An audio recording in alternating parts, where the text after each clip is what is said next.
అది అనాది. అలాంటి ధర్మాన్ని వీడేం చేశాడు అంటే గురువు తండ్రి నేర్పించాడు, కానీ ఇంటెన్షన్ ఇస్ బ్యాడ్ కదా.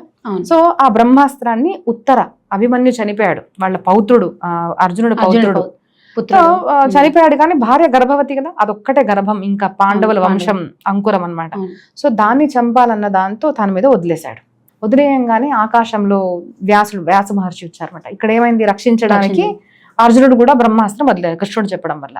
ఆ రెండు వచ్చేసరికి అసలు మీరు ఎందుకు వదిలేరు, ఇది మీరు సమాజానికి మంచి చేయడానికి మీరు వీరులా, లేదంటే నాశనం చేయడానికి అని ఒక గురువు వ్యాస మహర్షి వచ్చి ఆపంగానే కృష్ణుడు ఏం చెప్పాడు అంటే, అది నువ్వు వదిలితే కానీ నువ్వు దాన్ని రిటర్న్ తీసుకోలేవు, రెండు నువ్వు రిటర్న్ తీసుకో, కాబట్టి రిటర్న్ తీసుకోవాలంటే వదిలాలి.